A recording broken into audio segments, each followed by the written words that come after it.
Your Excellency, the First Lady of the Republic of Kenya, Mama wa Taifa Bi Rachel Ruto, Head of Public Service Felix Koskei, my sister CS Penina Malonza, all the PSs present, our foreign guests, our diplomats, members of parliament, mabibi na mabwana, hamjambo. Najua sasa vile mmeniona pahali nimetoka, niko na full powers to declare peace, to declare war, and to marry many wives. That is why I have been given those powers by the constitution of where I come from. Today is a wonderful day when we celebrate who we are. When we celebrate our diversity, we celebrate our culture as a people. And I think today, the reason that we set aside this day as Utamaduni Day is really to reflect, first of all, on where we are coming from as a nation, and secondly, where we are going as a people. When I look at us who are here today, we have got so many things that we can learn from our tradition and from our culture. And as Head of Public Service has said, it is time we take stock and ask ourselves, how many of the things that we are doing today are at variance with how our founders and our ancestors were doing things? If you look at the current problems facing our people, problems of illicit brews, drug and substance abuse, are things that were not there and could not even be stomached by our ancestors. And if we just try to make a copy and paste of their system of government, indeed, even as a government, we are going to be very successful. Our traditional medicine, our traditional jurisprudence, the way we conducted the settlement of disputes among the people, we can indeed learn a lot from that generation. Today we are also here grappling with problems like climate change. Our people, and I've seen light from here, from the many dresses that I've seen from all over the country, our people are naturally conservatist. Where I come from, we associated our God, Mwenenyaga, to our 4 water towers, which border our people.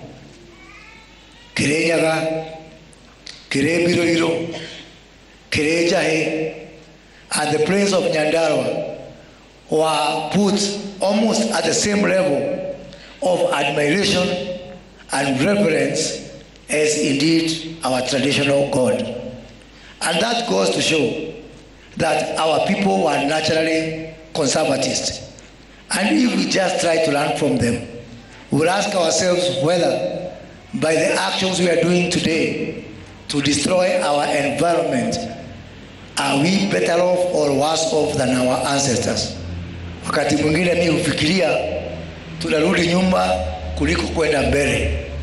Wazazi wetu, wazee wetu walikuwa wanapata mambo mengine sisi, despite ya kuwa tumesoma, tumeona dunia, hawakujua mambo ya kusafiri na ndege.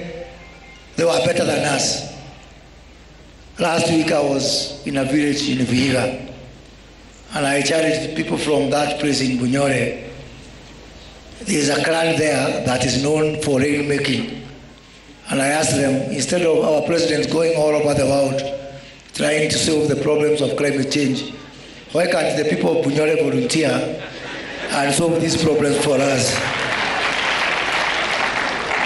Which brings me to the issue of our traditional knowledge and how we can be able to not only utilize our traditional knowledge to be able to solve our contemporary problems, but also indeed to commercialize them and benefit from them. We have the wonderful work that CS Penina Maroza has done with the PS for culture. Last week in the cabinet, we passed the culture bill. For the first time now in the Republic of Kenya, we have got a bill to protect our culture. And indeed, in our cabinet, we also approved that Kenya ratifies and joins the UNESCO Protocol of 1954 for the protection of culture. So those foreign people and foreign nations which have been coming here, reading our artifacts, reading our emblems of heritage, our Ushanga, our Maasai culture, we are saying now, because we are protected by international laws and conventions, that is going to be a thing of the past. Even to photograph a Maasai, now you have to pay, and you pay in US dollars, because we are now protected by international laws. So as we move forward, let us now try to get the best of that culture, to use culture for peacemaking. Our people, our ancestors knew exactly when to make peace and when to make war.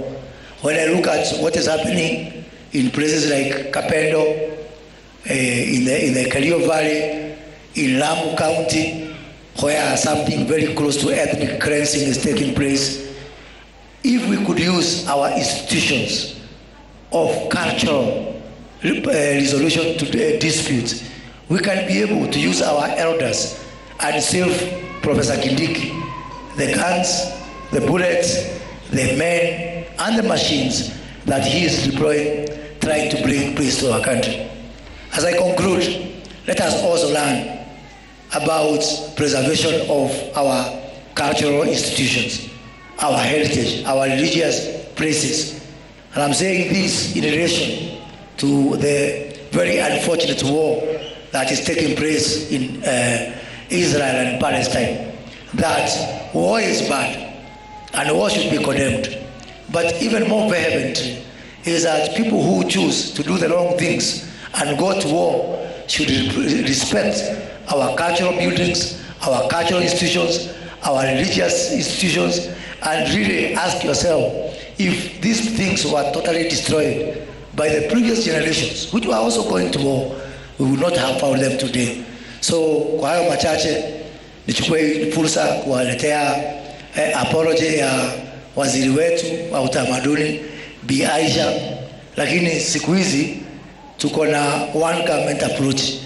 Tunafanya kazi pamoja, na hata nikitoka hapa naenda kumsimamia kwa event agenda, because kazi ni kazi. Asanteni sana.